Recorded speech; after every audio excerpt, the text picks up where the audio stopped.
Hello everyone, today we talk about Maccabaean infantry. So we're looking essentially at these Jewish footmen in the first centuries before Christ. Actually the sources are at our disposal, iconographically speaking. It's pretty scanty and they mostly actually come from later times. Of course there are documentary sources that explain, if anything, like what tactics the Maccabean employed, like how their armies were organized. These are things we're going to see in other videos, but through that, of course, so the broader military history of the Maccabean revolt and the foundation of the Hasmonean dynasty and state, we can get a solid grasp about what essentially Jewish infantry was at this point. There are a bunch of sources that describe properly the type of engagement that this infantryman normally carried out, and we will mention them as the video progresses. I made a very old video about the Battle of Azotus that is blurred for the reasons that you know, so I have to re-upload at some point, but that's a good example of Maccabeans in action. What you can see already from the pictures that I have uploaded here, these guys looked pretty much like the Thureophoros, right? This is a very interesting didactical lesson about what we intend for, say, the diversity of ancient warfare and ancient infantry, right? Pretty much like in the Centauri world. At this point, like in the Mediterranean basin, in Europe, and in the Middle East, essentially infantry looked pretty much the same. Right? This is the basic armament of a guy in what would become, in fact, Judea at this point, that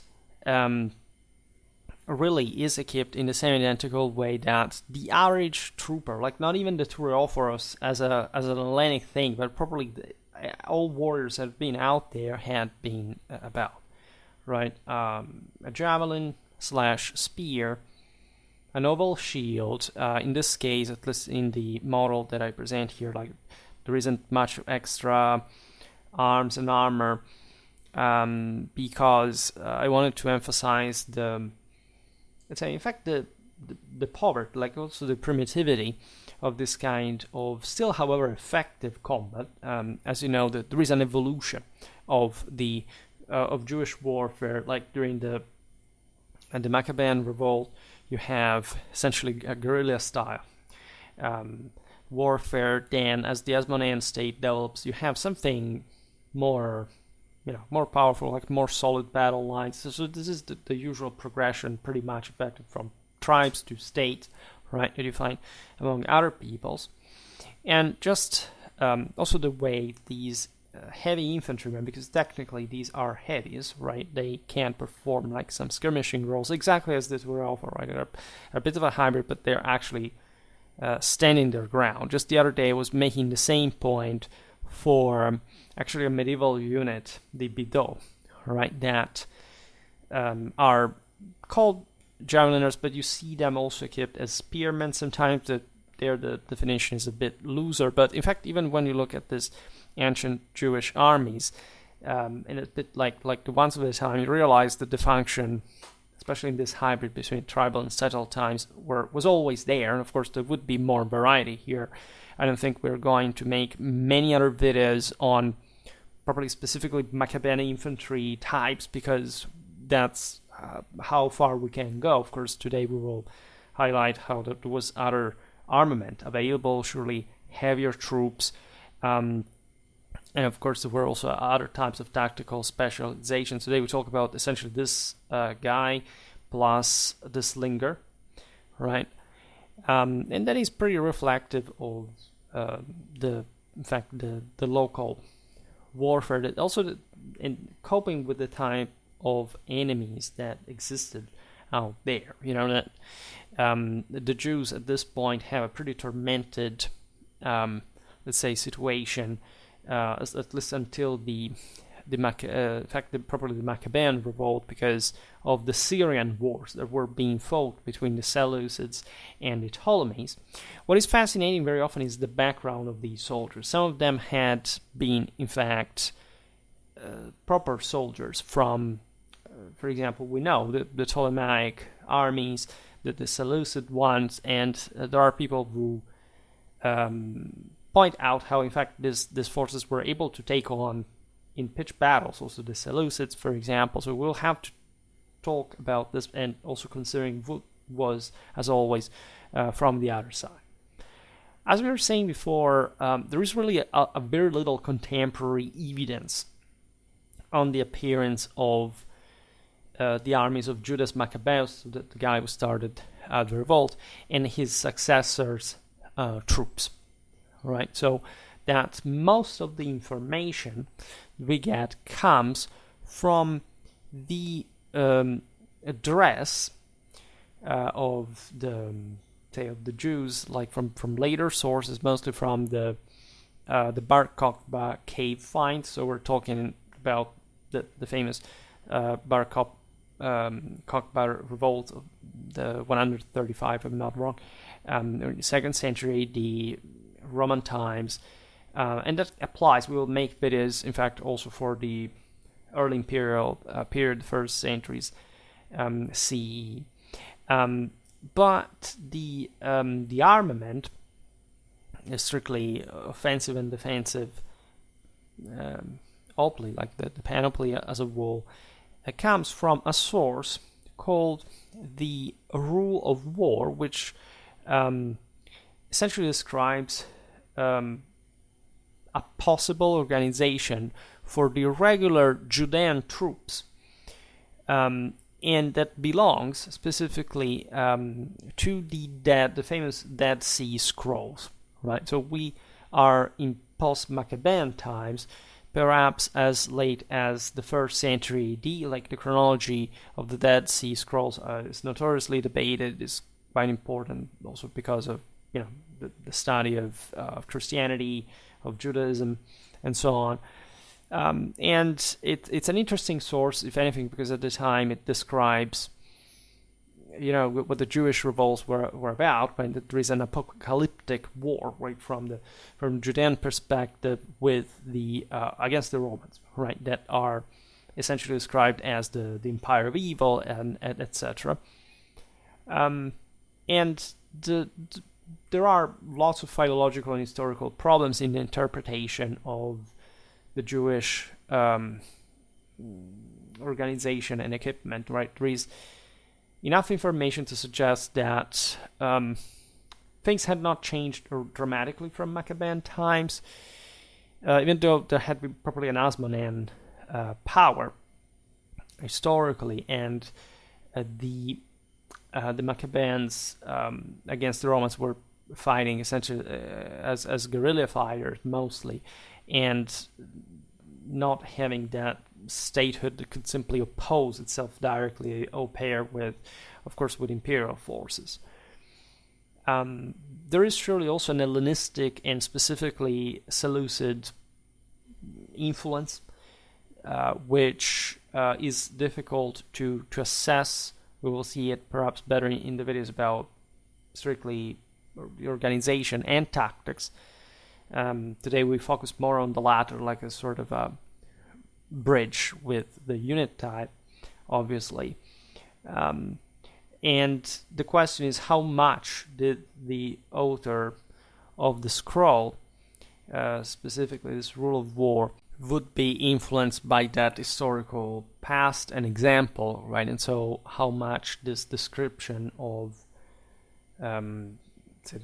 this Jewish warfare, again, because we do not know exactly when the scroll dates to, but let's say, speaking of Maccabean warfare specifically, how much of that is accurate, right, and realistic. Overall, however, the information that we have is not a few. We can also comparatively, as we were pointing out at the beginning, given that there is not a huge distinction among these various populations in general at the time. Like, what this probably the Maccabaean and later Hasmonean warfare was concretely about. Right. So let's talk the boring, the less interesting stuff at least. That is the costume. Right. That has always an important role after all, because it shows like the functionality, the practicality of clothing in contexts that were at some point also quite primitive. The early Jewish warriors were again guerrilla fighters, so they would live in the wilderness, right, relying on raids and ambushes, for example, attacking the Seleucid forces as they passed through defiles in the hills, which sort of makes a lot of sense. I made a video about the ambush, historically speaking, and that's, you know, especially against the phalanx that probably the Macedonian one that required a lot of time to deploy, etc. Like this would be true also for hoplites or any other formation. We've seen the Iberians doing the same thing against the Romans in Spain. Like they would try, of course, to attack the enemy in a moment of, say, of important asymmetry, right? They would put him in a inferior condition of inferiority, if not at least of disadvantage compared to the usual, right? Assaulting the camps at night. So the early Maccabean infantry was really something that poor at some point. Again, we will make videos on the Jewish revolts against Rome quite in detail, so in part this is valid for that, but we'll be more specific as far as the later, more abundant information about the Jews fighting in this context, like of insurgents. Albeit we do not have the precision of contemporary accounts. Again, the Bar Kokhba caves are quite telling. We can think the costume of the Maccabean era was pretty similar in a way or another. You have a volan or linen tunic made of two rectangular sheets sewn together at the shoulders. There is a hole left for the head. On the sides you don't see stitches, but presumably like a belt was worn. And the collars would be white, also with purple stripes. One of the guys I uploaded here has those collars. This motive would be present along the entire tunic's length, both front and back. Otherwise you had also other colors, of course, red, saffron, yellow, indigo blue, black, and the variety really depended very much on the individual affluence. We don't think that there was any, say there was surely some level of uniformity, but we have no information about that. One could go into the Bible and try to get some info, but for a guy that is literally zealotically and fanatically wanting to launch himself against superior enemies, including this Seleucid Thureophoros, and being able to take them on, even at the cost of that. Think about the same Judas Maccabeus that was crushed at Elaza, right? Now, what you look like, it actually is important, right? But it's not like the first thing you're considering. But we'll talk about the capacity of this infantry to, again, take on the Seleucid phalanx frontally, which is something that a few would even dare doing in the first place. Then we can think of a rectangular mantle decorated with a notch-ended band of color, probably a fringe. Again, variety is the key here.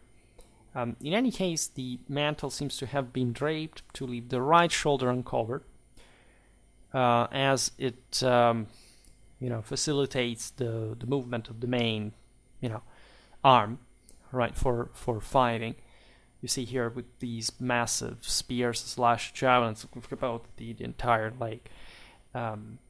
rotations that you needed to carry out with the shoulder, with the articulation. So, that was sort of the part you wanted to leave a bit less encumbered. The mantle would have also been held in position with the left hand, which would hold the shield as well. And don't think that tunics, mantles do not have some functionality even into hand-to-hand combat. They can actually help confusing the enemy and being used quite dynamically in that context for the lack of better forms of protection, let's say. We're talking about this kind of, as you see, barely armored, mostly unarmored infantry, based on speed, agility, skirmishing at times. Also, as we were saying, hand-to-hand combat, but in many contexts also having to be fast and light, hence the lack of armor to some extent. In battle, the mantle would have surely been fastened through sort of better means like a pin or brooch, more functionally. It may have been worn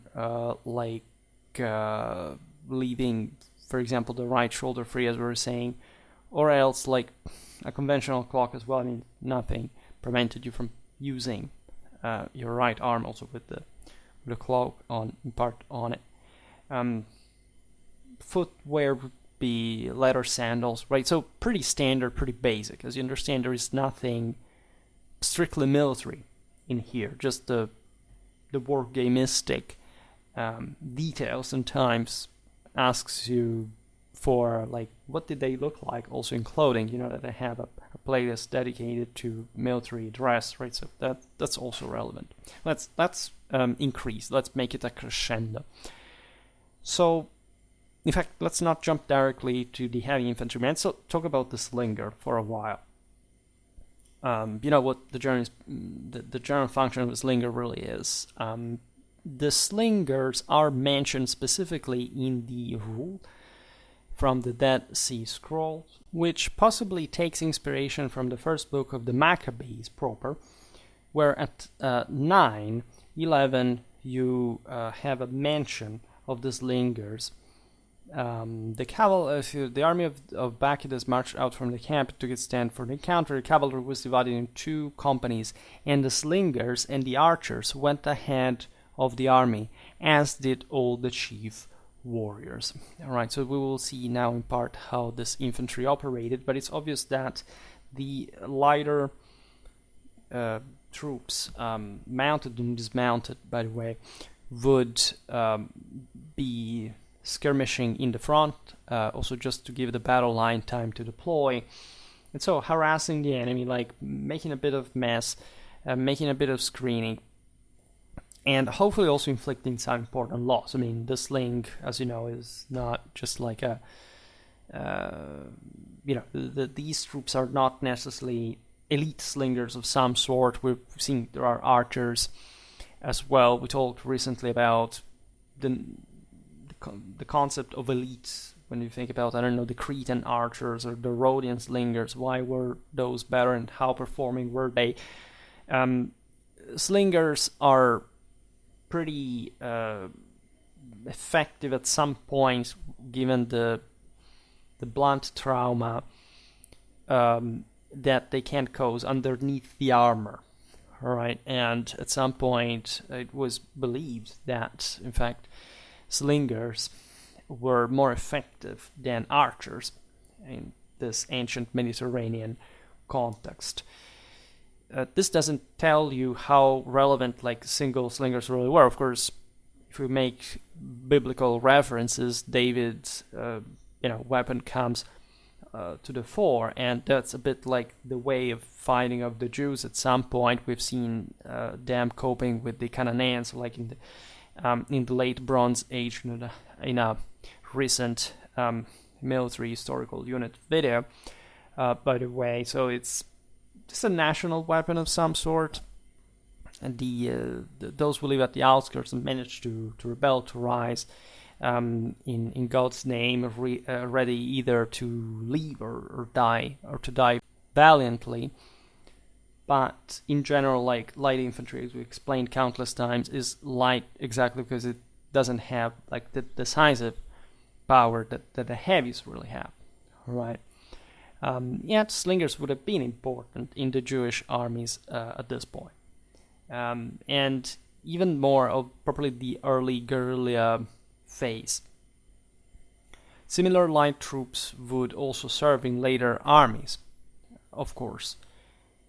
At the beginning of Judas Maccabeus' revolt, that was credited with having started the same with only 9 men, right, that eventually gathered more forces. There is a bit of propaganda behind that to show that the Jews were outnumbered against the Seleucids, but at some point from some info we get that during the revolt the Jews arrived to a confident 20,000, right, and which is again like not too much compared to what the Seleucids can field in general, especially considering that they're mostly of this lighter type of not necessarily slingers, of light infantry proper, but still not particularly heavy forces, right? During the Hasmoneans, like, things would get a bit heavier, and again we will see this better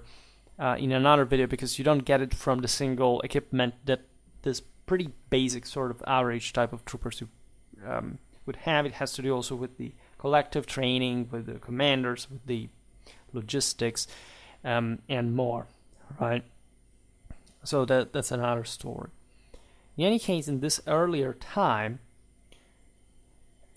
we are told that many of Judas' men were very short of arms. In fact, quote, nevertheless had neither armor nor swords into their minds, which in armor, okay, swords, like maybe they had it in their mind, they would have liked to have one in first, and they would have, like as a side weapon, some sort of dagger, short sword, whatever, surely knives.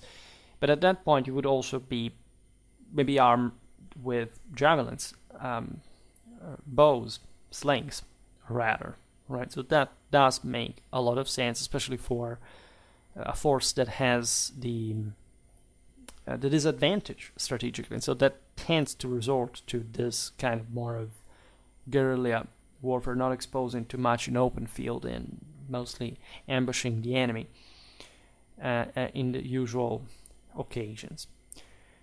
As the Jews succeeded against the Seleucids, however, you would have, in fact, pretty good Hellenistic equipment being stripped from the enemy.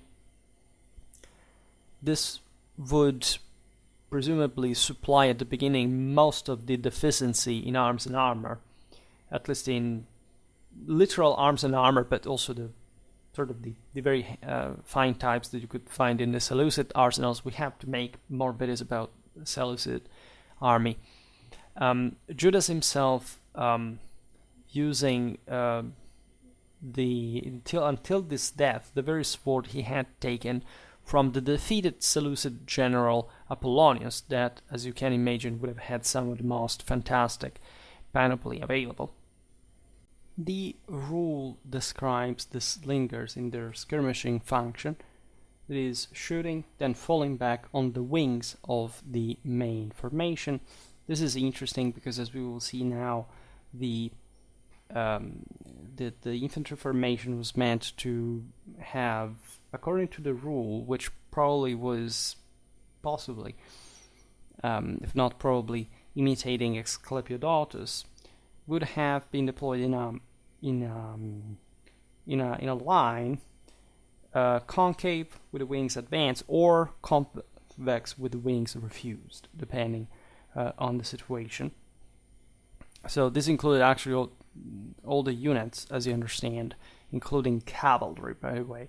And we do not know how much this reflected the actual Maccabean practice. In any case, the concave convex formation may have to do with those ambushing, scenarios rather than necessarily like a battle line, which would have been straight most of the times. And you always have to question, like, if you have an asymmetrical formation, why isn't the enemy taking advantage of that? Like taking some of your forces in detail, right? Like you can't have a concave formation if you have a great numerical superiority to envelope the enemy, but that's not really how normally battles would be fought in the first place. So there is a bit of an Hellenistic, theoretical, but not idealistic influence here.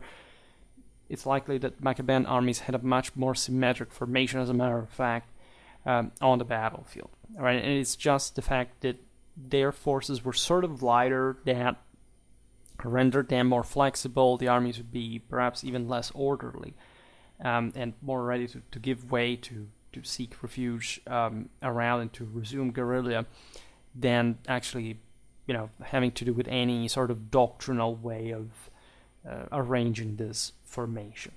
All right.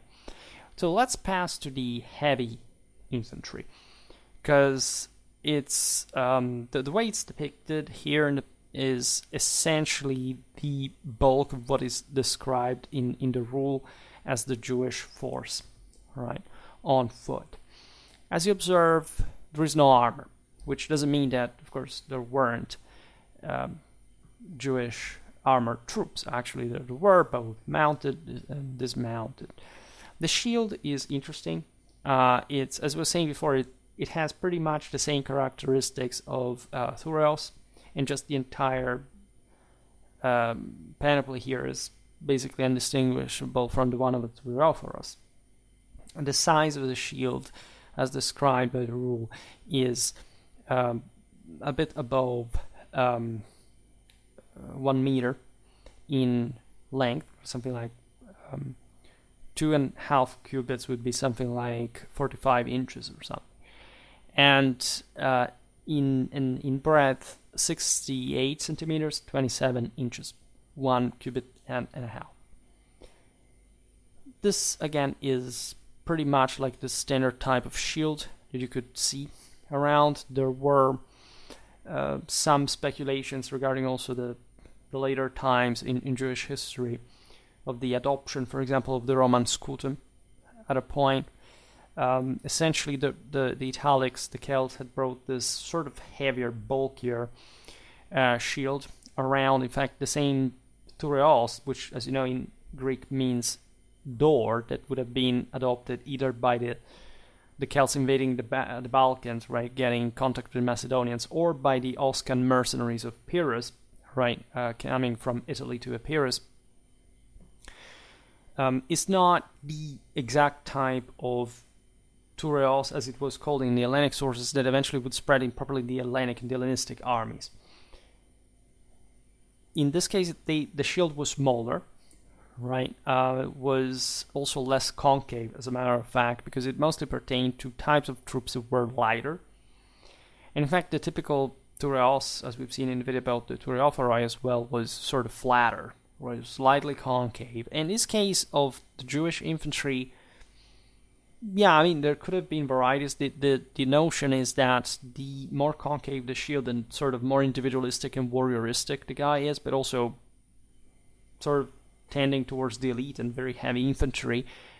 And there would have been Maccabean warriors of this kind, but we do not see the same level, say, of compactness that you could have found in continental Europe, like with the Romans or the Gauls, as we were saying.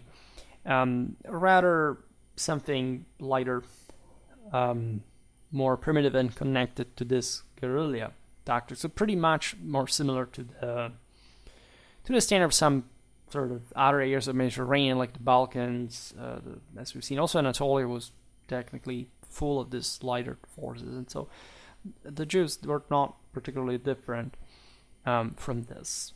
But what is fascinating, it's a pretty well-covering shield. So in terms of missile protection, this shield sort of makes a lot of sense also because this time As you know, also gradually the Parthians will arrive. The East has just a lighter way of war, and in this case, it's mostly due to also Jewish against Jewish sort of warfare, because technically, that when we look at the people, it's always like mostly developing their own warfare from within themselves, not mostly like the kind of enemies they have to confront themselves with. And it's just like especially in this earlier Maccabean times, rather than the Hasmonean one, that you need to fight with this type of shield just because it's lighter, it's more suited to this kind of less heavy entanglements, like to hand-to-hand combat. According to the rule that is then sort of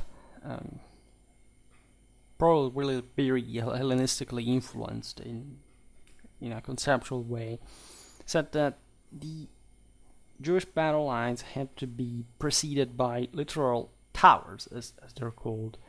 Apparently 3 sides of a hollow square with 100 infantry on each side.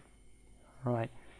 And the information is a bit sort of fanciful, like it doesn't, in my opinion, find any actual role in the art of war. We will see now how the Maccabean armies were able of standing up to the Seleucids in the open, but these towers, that's not how it, like in an open ground, you want to simply proceed. But, battlefields can be varied, may not be also just the mega ultra open, like large frontal clash, so God knows here what it's really intended. What I think is more interesting, however, given that we're talking about the shield, is that the men in these towers, so not the ones in the open, were allotted larger shields than the usual. Right? The shield thus, see, we don't understand exactly why this is the case as well. Perhaps because, I don't know, the towers would be more bombarded by the enemy as well in many ways. In any case, it's possible that here the source is referring at that point to some sort of, maybe just even as an influence, right, to the Roman testudo, right, that would have been carried out, I'm never tired of saying this, actually by every single people who had shields out there. Like, the Celts did it, everybody did it. Like, it's not a special tactics. It's just if you need the testudo, it's because you need protection in an emergency condition, like you're out there in the open without cover, right? So we find that practiced by lots of peoples. It's completely normal. The Romans did it, may have perfected that to the extreme, but again, it's nothing so strange. The question is, was there like an influence also in the forms of the shields? Surely, like by the time of the Jewish revolts against the Romans, the Jews used also Roman weapons, including the scutum. That was not just, and very likely not even prevalently the shingle-shaped one, but sort of the flatter one. That would have been not even that, the oval one, not that different from the one that they had been using as themselves, as we were saying before, right? Consider that video about the Thureophoros, the stellae of Sidon, and the fact that we do not know, given the alternation in control of this lands between the Seleucids and the Ptolemies during the Syrian wars, whether that is in fact Seleucid or Ptolemaic. Of course, they would have both used the same, just like the Jews that were in between. So, and all the other peoples in the area. So again, there is no mystery, no secret to resolve.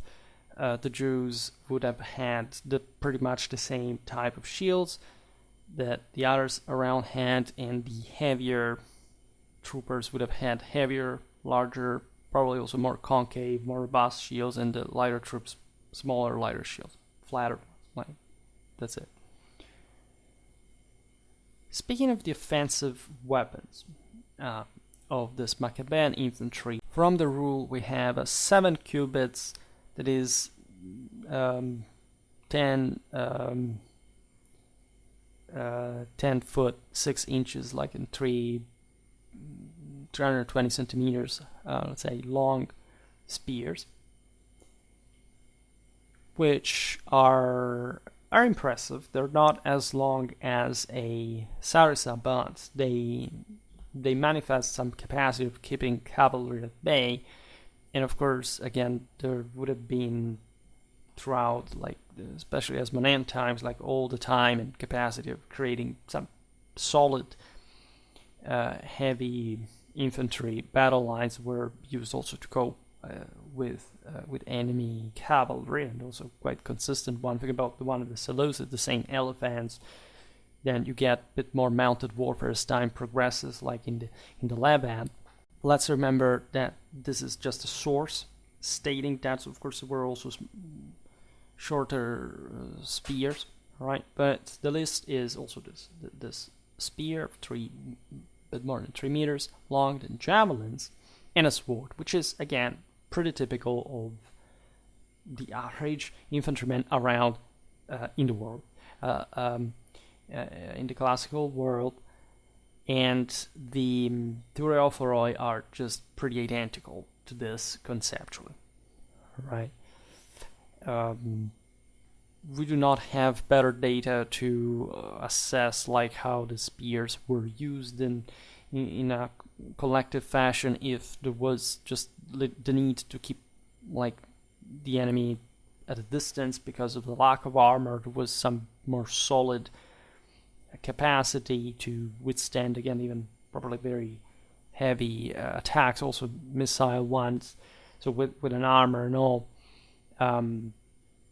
there was again a lot of interference from peoples like the Parthians later on. So we can imagine all the options.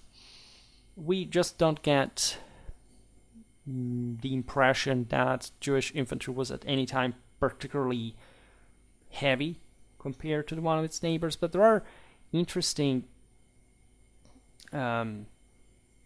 informations regarding the fact that the Maccabeans were able to face, as we were saying before, the Seleucid phalanx in the open. And people ask, like, but what does this mean, right? Does this suggest like the presence of normal Hellenistic tactics as well as armament, right? In other words, the Maccabeans or the Hasmoneans have at some point something like an Hellenistic phalanx of pikemen? My answer is no, right? The reason being that a phalanx historically is just what some very big powers can afford in the first place. If you pick Macedon and the Seleucids themselves, the Ptolemies are a very large power, but also their capacity to field a phalanx, as we've seen in the videos about the Ptolemaic army organization, fades over time because the state is so, right? There are other the Adochoi powers that cannot afford to have a phalanx because they rule on too much small of a land, such as the Attalids. There is no evidence of the Attalids ever fielding the Macedonian phalanx, for that matter. And the reason why this is the case, and for which you can also fight absolutely well, not just without this phalanx but against one, is that in order to feel that you have to spend a traumatically disproportionate amount of wealth, which just again these major powers could afford regionally, and that also made the use of the same phalanx sort of ad hoc, right? There wasn't just like a continuous sustained conquest or capacity just to have. There were old military colonies that had to provide like effectively trained phalangites, but let's say the cost of a phalanx was something insane, to say the least. And even just like for the sarissite, it had to be built with all particular care. We'll make a video about that. And just that aspect economically alone was prohibitive. Judea never really had any capacity to go that far. And this does not mean that you cannot face an Hellenistic phalanx frontally, right? If you watch that video I made about the vexata quaestio of the Manipular legion versus Macedonian phalanx, etc., you realize that also from the sources it's quite clear how, of course, anybody would take on the Macedonian phalanx frontally if they had heavy infantry on their own, right? Not even the Macedonian phalanx, in all its uniqueness, is actually like anything different from normal heavy infantry at the end of the day, right? It's more like the combined tactics with cavalry and that infantry that makes the thing, but it's also the size of the phalanx, the fact that in order to have a functional body of pikemen, also think about the cost of training, etc., you must have many of them. And so there was no need for Judea to just field this type of troops when you had just normally forces that, because of their religious and national zeal, would simply, fight effectively and just as good enough forces, right? There were surely heavy units, not just in the guard. We can imagine in Hasmonean times, there being like a pretty solid Jewish heavy infantry next to this, lighter forces that were likely still numerically prevalent, but there is no actual evidence that, doesn't matter how these Jewish soldiers had been actually trained in places like Syria, in places like Egypt by the Macedons, this doesn't suggest any need, right? This is not about the capacity as a state in general, like as if everybody had to field that type of army. No, you can have a state that, yes, it cannot afford that, but of course can field substantially effective forces. The same Romans took on the Macedonian phalanx habitually frontally. Like, there was no other way. We should get rid of our mind this nonsense that makes, okay, the enemy is slightly superior to me, so I will avoid to clash with him frontally. The Roman legionaries threw themselves regularly into the Saraceni and inflicting losses to the Macedons. Yes, there is never actually an instance, unless the Macedons were broken, talking the Macedons here in the ethnics, let's say in the honorific terms, so that in every Hellenistic power the Macedons means the phalangites, right? There's no other way you can take on them, and most of these battles would be resolved, in fact, in different ways, other than frontally, but not because you could afford not to pin frontally such a host, right? So the Jews fighting against the Seleucids in the open would have, like, if you didn't want to fight frontally against the phalanx, you didn't give battle, point. All right, and this wasn't the case, and the Seleucids suffered relevant casualties anyway, right? So this was just like the standard practice. There wasn't another one, right? The alternative was not fighting. If you have an army instead that is doing it, it's because they know they can achieve that result, right? Even though there are also, of course, Jewish defeats in this sense. But guess who wins in the end? Because that's also the point of the story, right? That Goliath is not stronger than David. This is not just a biblical story, but a deep anthropological realization, as well as a even deep, more relevant strategic one, right? This is always like the people tend to swing depending on just on their preferences, right? The rule can switch, but actually there are greater energies required to Goliath to take down, let's say, a smaller guy, in the measure in which, of course, he is habituated to be Goliath, which is the actual point, right? Is the willingness to go there, risking your own life to take down somebody who may not be worth it. And warfare is in between.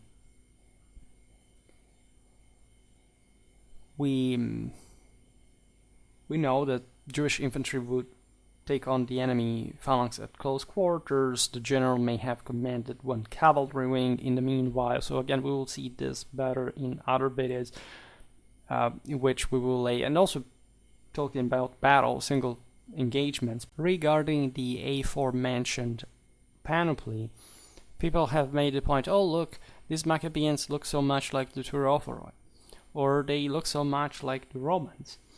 And so everybody is about this concept that people copy things from one another and they steal like this thing that nobody would have ever fought with, if they had not, copied it. And this is really, I think, a mental disturb of some sort, that for some reason people feel the fanatic need to explain, to try to attempt to explain history through disgustingly deterministic and materialistic way that has nothing to do with any trace of strategic literacy. The point is that the way you fight is something that goes that makes weaponry, right? Not the other way around. And if the latter does, is just by a minimal fashion. And again, if you look at in proportion, if you look at the panoplies around, the Mediterranean had experienced basically all the type of armor that at some point would have become even more, iconic for the Romans or for the Greeks. The way eventually people arrive to fight is, first of all, pretty similar, as we pointed out. Doesn't even make much sense to try to distinguish it more than much, outside of properly of the strategic necessity, meaning, as we just explained, say the Jews had lighter equipment because they didn't have much of a state, to compare with the Seleucid Empire at some point. So that is the obvious consequence. This is not about a local formula that was not found anywhere else, right? The essentials were pretty much the same. The same goes for the Roman influence, right? This is, of course, we already said it. You pick weapons from your fallen enemies, but then, what is that? That changes the way you go up war concretely. Barely, right? And still, warfare is pretty much one kind, right? So these guys look something more Hellenistic, by the way, overall than Roman, because of course the peoples are sort of different in their background. So as we were pointing out before, the Romans have a sort of more aggressive way of considering their own fighters than the Hellenistic world has produced. But other than that, yes, their weapons look similar, right? It's not that important to digress on it. The rule describes pretty ideally the shield as bronze faced and the sword ornamented in gold, which of course is just like silver, gems. This is just irrelevant, right? In the historicity, it's just an embellishment. It has nothing to do with the average file in rank Jewish fighter. Of course, wealth, decorations, etc., were there for the elite. That had always been, but everything had to be way more functional and cheaper, right? We have an interesting description, however, of how, from the same source, of how this infantry was to advance, which is also in part, as you understand, again, ideal. And it goes this way. This heavies, we saw what the slingers had to do, but this heavies had to advance, deliver 7 volleys of javelins, and then fall back. All right, so this is similar again to what the Thureophoros would do normally. The question is, how is it possible, like, just these 7 volleys, like having advanced, first of all, like 7 volleys, what does it mean? That all these troops had 7 javelins. It's I think just a reflection of the magical religious significance of the number 7 in Jewish religion. Then than anything real in practice. But it sort of makes a lot of sense because, again, the practice of throwing javelins before the charge, softening the enemy up before coming to grips with him into hand-to-hand combat is pretty standard and universal. And so, of course, even if the source doesn't say it, we know it that these throws were followed by a charge, and that it may have, say, it's unlikely that large bodies of heavy infantry would do this in retreat just per se, but it's still possible, as we've seen, due to the fact that overall this infantry is not too heavy after all that. It could be just a way to, again, wear out the enemy in some more functional fashion. But if you do that in the more incisive fashion, but if you do that, in fact, in that repeated way with multiple volleys, the objective is to exploit eventually that the damage you caused tactically with a charge. Maybe this was part of some combined tactics. But again, if you have the battle line, and Jewish armies are chiefly on foot, like all the sedentary ones out there, and infantry is decisive. Right? The idea is that they would charge, as I was saying before, like just like when they attacked the Macedonian phalanx, right? So combined arms, yes, but not in the sense that, I don't know, for one unit of of infantry was just the cavalry next to them at hand to simply charge into the enemy. Small unit tactics in certain smaller engagements may have followed that pattern, but those are sort of also less predictable. The smaller the engagement, and so in the larger ones in open field, things would have followed just like the regular charge preceded by a javelin throwing, which the case, for example, of the Macedonian phalanx, this would have not happened, right? There were javeliners all jumping around, slingers, etc. But we're talking about the heavy infantry throwing their javelin just like the Romans, right? And then closing in. The concept is really the same. It is pretty much similar if we have to think that these, for example, would be some echelon waves of infantrymen throwing javelins, falling back at safer distance. This is how, let's say, a more gradual approach against an enemy that would be also more fixed. It couldn't quite chase you back, but in the sense you didn't have too much the strength of dislodging from the position. Like these Jewish infantrymen do look like the Thureophoros in many ways. Again, their Hellenistic fashion is also more in tune with them in the armament that we just described. However, this is not much or even close to prevalently because of some proper, say, Hellenistic influence as such, but just because the majority of the peoples, also before Alexander, in the area fought in this fashion, right? So that's when we talk about the Thureophoros, we do not think, and I explain this again in the video about them, about some Hellenic rather than Hellenistic looking guy that is just created in Greece as a type of unit. The Greeks called Thureophori pretty much any kind of trooper that was equipped with the usual oval shield, spear, javelins, and that was not that ultra great infantry. And this is valid for basically all the continental infantries you can find in the east, and that are sort of ferocious, sometimes tribal, etc., but do not have that strong cohesion, and makes them also generally poorer, and so they can't stand their ground so long as properly the heavies of Europe at the end of the day really can. This is a constant in history. We tend to underestimate a bit like the heaviness properly of the Europeans strictly meant in this context, right? And this is really normal.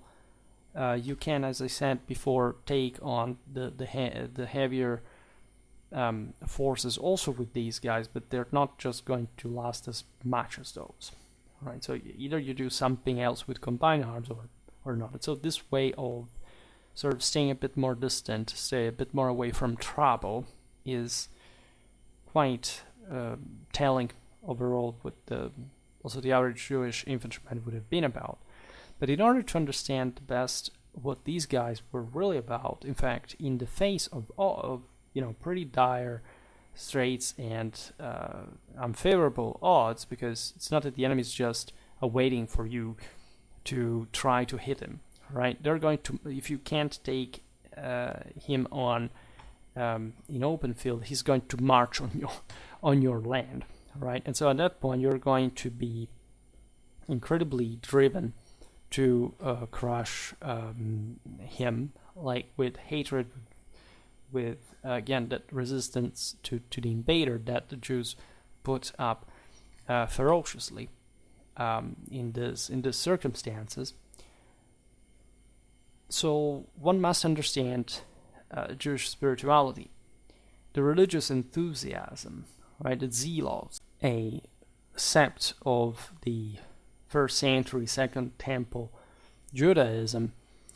So we're not really at this point here, but like in the general fervor, right, for the scriptures, is quite evident, as the latter would be read before battle, which is actually something that goes on. And other peoples have too, like in the way that the songs, like the war cries, are all some sort of carmina, as the Romans would have said, also about the ones the Germans would sing, before their the battle were exchanged for just this barbarian cries, but they weren't. They were actual lyrics, right? And the Romans had essentially the same, like the more secularized, modernized peoples had moved relatively away from this, but the entire world actually was deeply soaked into this kind of symbolism. We've seen it for all the people mentioned here. It's really, really, really intense. And just as a medievalist, military historian, like, the communicating yourself before battle, like the songs, the hymns, like, were always there. Like, nothing really changed actually from ancient times as well. All right, the assault was signaled by blowing sacred trumpets, right, blown by some priests that were specifically, invested with that role. This was what made a real Maccabean army in many ways. Some priests would fight in the ranks themselves. This was also like normal in many ways for other people. So the religious observances were quite strict, and at one point they even led to disaster when a Maccabean rebel group refused to fight on the Sabbath, and as a consequence was attacked and massacred without opposing resistance. Right, and as a consequence, the Sabbath laws themselves were relaxed by the Maccabeans to allow fighting on the holiday, and this tells you also what kind of integrity existed as far as the respect for this cohesive collective rule, like, was really, really concerned. Like, the Jewish mentality is very, like, if, say, there is no chance, like, to, like, in sight to make it, and there is only at least one attempt you can make, and this requires the sacrifice of one of us. Like, the actual choice is, I choose to stay, like, to die with you, right, rather than abandoning you as a fellow Jew. And this is a beautiful imagery, which also makes you think, like, in the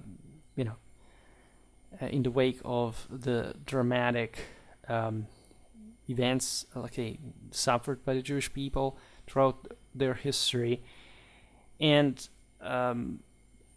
that also fits pretty much like the context we're seeing today, the revolt of Judas Maccabeus, and the the opposition to powers that were at the time really, like, we don't conceive them very much because but we barely do it even with Rome, so you can imagine with the Hellenistic powers. We're really embodying like not just Alexander's successors, but as such like the world rulers, right? The ones that, by the way, in the surroundings had always played a role. Kings of kings, pharaohs, right? And the Jews had suffered, as you know, from essentially all of these, and so that this is already, it's something you wanna picture, like in the